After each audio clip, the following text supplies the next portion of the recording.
My name is Akash. I am 26 and I work as a chemical engineer for a firm in Calgary, but I am originally from India. I've been following Northern Lights for some time before I moved to Canada, but that was just as a tourist point of view. It was the winter of 2020, like right when the COVID started, like around March. And that's when I saw the Northern Lights for the first time. We went out and drove to some range road outside of Red Deer and Innisfail. And we waited for an hour and a half, and that's when the show started. And at first it was not what I expected because the colors were not as what I saw in the pictures. But then I realized that it's how our eyes perceive it, and it sees the Northern Lights differently than what the camera does. And also depends on people's eyesight, because I was there with my friends and some of my friends couldn't even see it, and then realized that one of my friends was colorblind. Yeah, like he didn't see the green lights when everyone can. So he's like, that's clouds, that's not Northern Lights, but why are they moving? And that's green, can't you see it? And he's like, no, it's all white like a cloud, but a moving cloud, and a very fast one. And we all laughed for a moment, and then he just looked it up and was like, maybe he might be colorblind. Like, we haven't talked about it after that because we haven't been in touch, because we used to live together at that time. But yeah, we moved to our own paths. So he moved to BC and later to Ontario. So I was just keeping track of where he's been. Like, we haven't been in touch much. I moved to Canada in July 2019 as a student, but I had a few options when I was applying for my master's program in Canada. So University of Calgary was one of the options, and I chose that one over other options because of the mountains and also the possibility of seeing auroras. And that's when I discovered, like the very first month I landed here, I discovered the Alberta Aurora Chasers page on Facebook. And at that time, I recall that there were not many members in this group, like few thousand. Right now it has crossed over 150,000, I think. So it has picked up a lot. And it has helped me a lot, mainly with scientific information, how to track the aurora, how to interpret the data, when to look out for the Northern Lights, when not to, even though the data looks good. So it has helped me scientifically and also logistically where to go. So aurora is a natural phenomenon.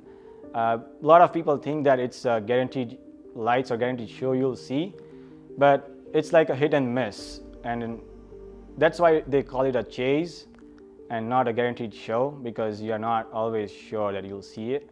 It's always hit and miss. You might see it even though the weather conditions are not good, and you cannot see it even though the weather conditions are good.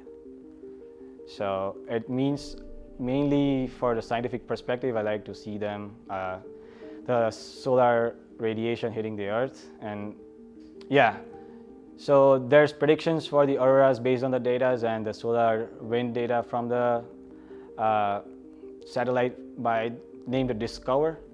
And reading that data, we go out, and when we see them, what I mean by we is me and my friends. I've never been out alone. So when we see them, it's like interpreting what this data means in real life. It can be like a really high and it can be a really low. And it's that thrill that it sometimes is really good and sometimes really bad, but I just love it. Me and my friends from college back in India, like we were together in 2014 to 2018. I had a pretty big group because it was not just my friends from my classes together. There was like a lot of friends who I played soccer with and I did other club activities with. So like I used to know more than 200, 300 people. And as in India, you cannot see the Northern Lights. The only place that are associated with Northern Lights is the Scandinavian countries and the northern part of Canada, those parts. So it is a very exclusive phenomenon, and most of my connections on Instagram, they are from back home. And I don't think that there's many people who live in the Scandinavian countries in their connections as well. So it's a chance for me to show them what I can see here. My profession right now is engineering, and to be specific, chemical engineering. It doesn't have a direct relation with auroras, but engineering is a subset of science, and aurora is a scientific phenomenon. So I just like to read the data and understand how it works. And it goes back to the basic stuff I learned in science in grade 10 and grade 11, basically. The excitement of the electrons and protons with the hit of solar radiation and them emitting colors, which we see in the Northern Lights show. So I just like to relate them together, because it's a very rare thing where you can like relate your studies back from school to the real life event that's not professional. So when I first saw in March 2020, that was my first experience, and I really liked that. I should say I really loved that. So after like 6 or 7 months, I started going out for like each and every event. But then I realized slowly that not every event is a big one, and there's a lot of chance to be disappointed. It might end up in a bust. So I have a threshold. If it's like KP5 or higher, and the solar wind data reads good, like it's not just about the KP levels, it's also about the hemispherical power that's involved with it. That means more activity. So like I have a threshold. If it's like 90 or above 100, then I'll head out, and also check the weather conditions. If it's cloudy or partly cloudy, then I'll just see if it's like I can go nearby. If it's a longer drive, then I just make it as a bust. When I first saw in March 2020, it was a KP5, and I was like awestruck with that. And then I learned about all the KP levels. So my dream was to see a G3 or higher storm. Then a year later, I was able to see a G3. My dream was up the level, and I saw G4 this year. So now my next dream is G5. So I've already achieved my dream. There's no specific location in Alberta that I would like to see it from. Maybe from the mountains, because I haven't seen from the mountains yet.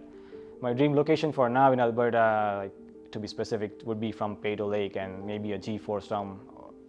That would be pretty insane. So the last G4 storm that I went out for, I was done with the chase because I had to work the next morning. So I came back. I was opening the lock on the main door of my house, and the weather cleared up because I went out because the weather in Calgary was cloudy. When I came back, weather cleared up, and I could see it like right outside my house. So I guess like from all the pictures I've seen on Instagram and Facebook, people have been able to see it from Calgary downtown as well, which is like a pretty big light pollution. Yeah, the first person I met from that was like Meet and Danish, and I haven't met in person, but I also have been in contact with the guy named Dylan Kaniski. He was involved with some youth program of Canon Connect last year, I guess, and he does a lot of aurora chasing as well. He lives in Cochrane, so he has a pretty big chance to get some insane shots with the mountain views. Alberta Aurora Chasers group on Facebook has already been a big influence on me to decide to move to Calgary, like specifically for Northern Lights. They give out like logistics information to the scientific information. Mainly there's some admins of the group, Chris Václav, there's Chandresh, there's John Anderson, and Shaman Qureshi, and there's a lot of other people who post a lot of informative stuff on the group. So that has helped me, and there's a lot of new people joining the group who are not very familiar how it works and how to chase them. And it's a very welcoming community, to be honest, because this is a phenomenon that not many people are aware of. And I've seen some posts where people laugh or make fun of other people who don't know how to chase them or how to do it. But admins have been very welcoming and say like not everyone can do it, and we should be like respectful and as helpful to other people as we can. So I haven't been able to meet all of them in person, but they do arrange meetups. I think they did have one meetup last week or before that, but I was busy with work, so I couldn't attend, but I surely plan to attend at least one. They do a lot of those stuff. I would say the life in India is more family oriented than it is here from what I've seen. There's a lot of events. I would say you can see at least 1,000 people in Indian weddings, which you don't see here. So that explains, like, even if it's like far relatives, you are somewhat in some way connected to them, even though you are not close to them, but you are still in contact with them. So that's why I wanted to say it's more family oriented than I see here with a lot of people. And studying in India, I haven't seen the before the university level education here, so I'm not so sure how it is different. But study was pretty chilled, I would say. We had a lot of fun time with friends. Basically, it was similar to what is here from kindergarten to grade 12. I don't know if they call it differently in any other part of the world. And after that, I started my bachelor's in engineering in 2014, chemical engineering to be specific. It was for me to be as a professional. So I stuck to engineering and I graduated in 2018. I took my time to what I wanted to do next. So then I thought about moving to Canada as an option for my master's. And then I chose out of the few options that I had, like in BC, there was few schools in Ontario and one here in Calgary. And like I said, this Northern Lights and the mountains, being close to the mountains was a big factor of moving here. The place I'm from in India, it's not a very big city. It's a small, it cannot be called a small town as well. It's like a mid-sized city. It had a lake which was 10 minutes away from my place, so I just used to go there, and there was a specific spot from where I used to click pictures. It used to be a minimalist style. You can see people, animals passing by. It was just one frame and different shots. So it was like a whole minimalist series that went on for a year. And that was just close to a natural reserve park. They call it Victoria Park in the city. I mentioned the city name, it's called Bhavnagar.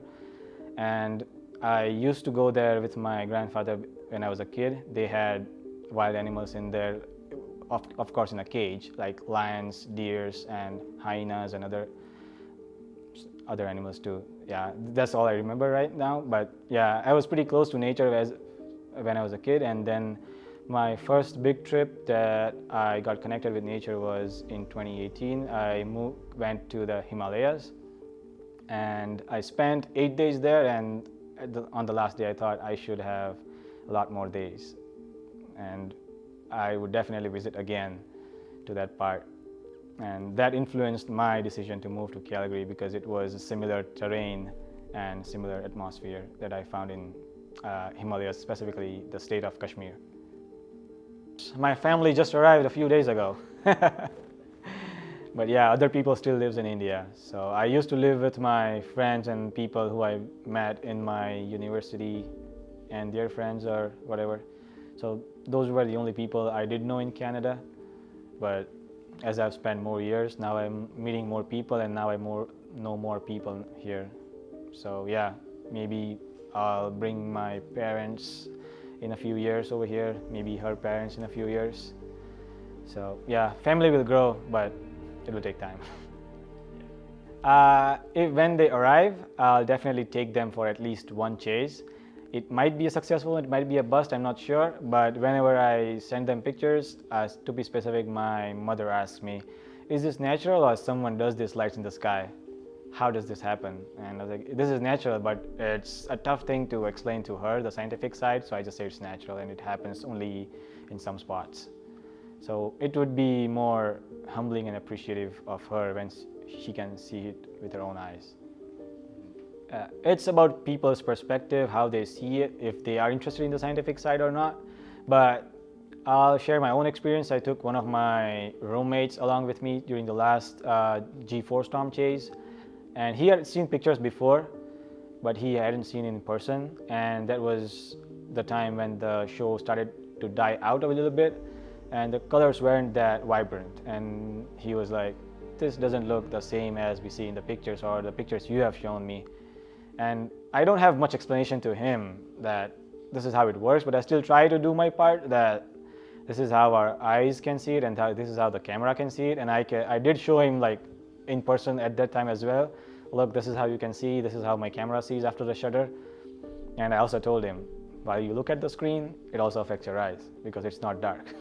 You're subjecting to artificial light. So far, I've been able to experience some great Northern Light shows in Calgary itself. But yeah, it's still my dream to travel to one of the Scandinavian countries and see the lights with my own eyes. And To be specific, in Canada, I am more interested to go to Yellowknife or Whitehorse or those towns, like maybe even up more north. I believe that the lights wouldn't be north at that time, it would be facing south if it's a big storm. But it would be a humbling experience to go to closer to the Arctic and able to see.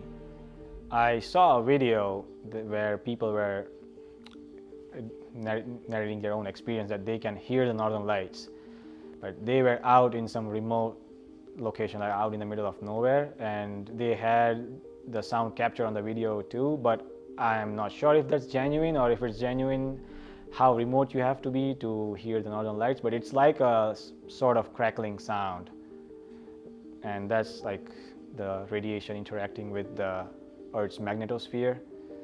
And I'm not sure how the sound is emitted, but it would be a cool thing to experience if I can do it sometime in my lifetime.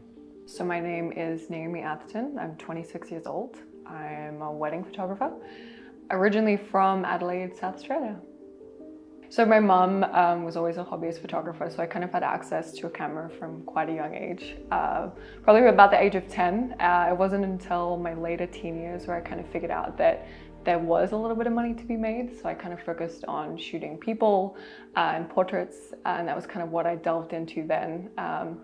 When I moved to Canada, I practically paid my way through film school by advertising on Craigslist.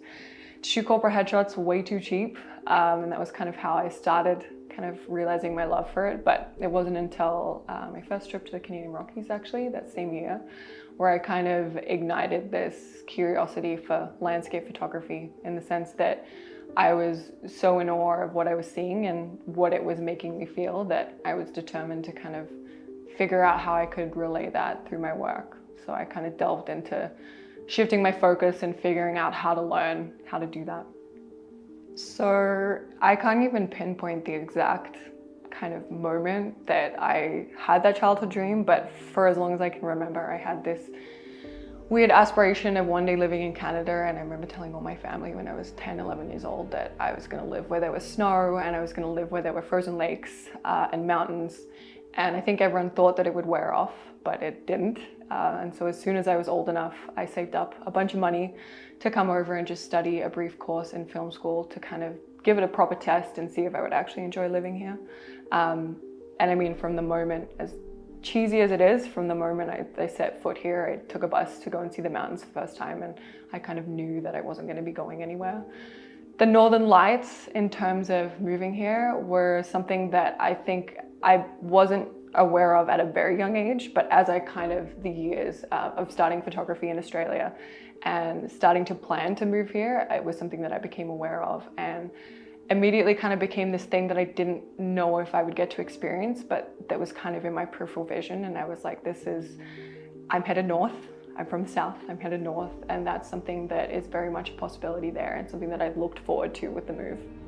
In terms of relationships, upon moving to Alberta, I was basically a third date with a guy that I had not known for a super long time, and he asked if I wanted to take a spontaneous trip to Jasper.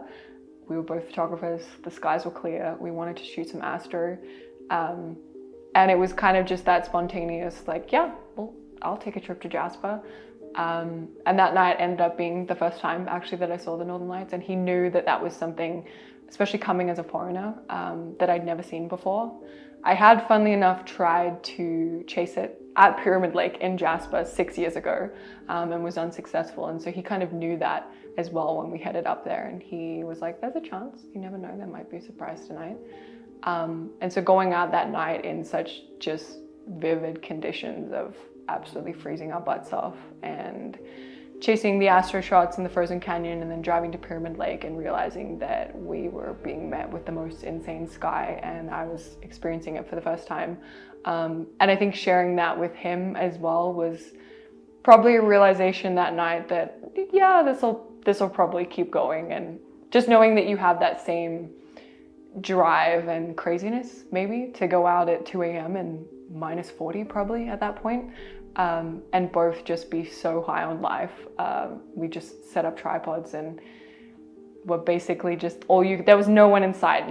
All you could hear is our laughter kind of echoing as it started to, and now we've been dating for almost a year and like a week.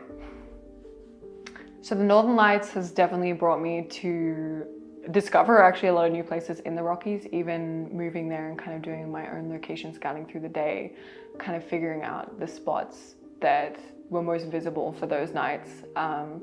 It started as kind of wanting to find the best drive up spots, and then my partner and I kind of took a step further and were like, okay, well, we enjoy hiking and scrambling in the daytime. Can we figure out a way to find the best locations where if we had the right kind of data, could we go and access those kind of harder to get places and see the aurora there? So that was something that we really focused on this year, and trying to find maybe some more unique locations and places that we don't just roll up to with a car and take our cameras out. Like, we're actually a little bit more intentional about location scouting. And so nowhere outside of Alberta yet, just within Alberta. Calgary is a fantastic base to chase, I think, because you have this big city which has all the amenities that you need, but you also have an hour's drive to the mountains if you're wanting to get the more dramatic compositions. But if you're wanting to actually shoot around Calgary, there's not many cities, I think, where you can actually do that and drive maybe 10 minutes outside of the city and get a shot where you can see them clearly, or find a hill where you just have an open sky perspective of things. And so you kind of have this choice of, well, depending on what you want to shoot, if you're a photographer at all, you've got the prairies, you've got the open skies where the visibility is going to be a lot easier, which might be a stone's throw from your house. Or you've got, if you want to be a little bit more intentional, you can make those plans and drive out to the mountains and kind of figure out the spots that you know they will be visible, and kind of seek out those more rugged environments to shoot. So I think it's a fantastic base in the sense that you always have a choice depending on how far you want to drive, or how long you want to stay out, or how much of a risk you want to take, especially seeing as once you get through the Rockies, you do hit a point where you lose service, so you lose that access to data, and so it's always that little bit of a gamble. But you've got kind of the convenience of Calgary, and then you've got kind of the adventure and the gamble of the mountains. So to be brutally honest, I didn't actually know that you could see the aurora above Calgary until halfway through last year, and my partner Peter had shot an image from a couple of years ago where somewhere in the northwest, where you can kind of perch and look down on Calgary and the city lights, and he's just got the aurora exploding over the city.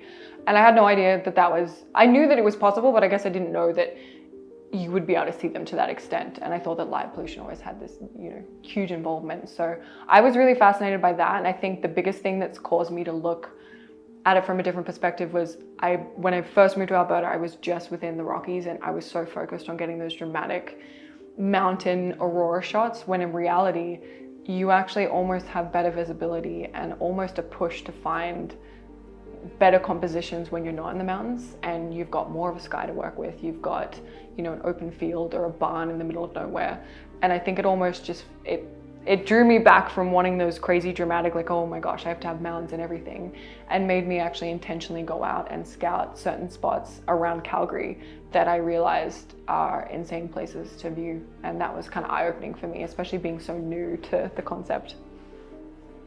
I think my favorite aspect is the fact that you've got this gigantic group of people from all walks of life that aren't just photographers. It's literally retirees, mother and son duos that go out and chase. It's literally anybody, and they're all united over this one kind of shared obsession of going out in the middle of the night and chasing something super elusive. And I think that's probably my favorite aspect of the group, and why I was so blown away to see how big it was, and something that just always kind of gives me a little bit of a kick. I enjoy seeing it grow, and kind of just knowing that there's so many walks of life that are just all stoked on this one thing. Essentially, in some form, whether it be through that group or similar groups, that's essentially how I've met all the people in my life here, is through a shared interest of some kind. And I think that group offering that is basically, where else would you want to start?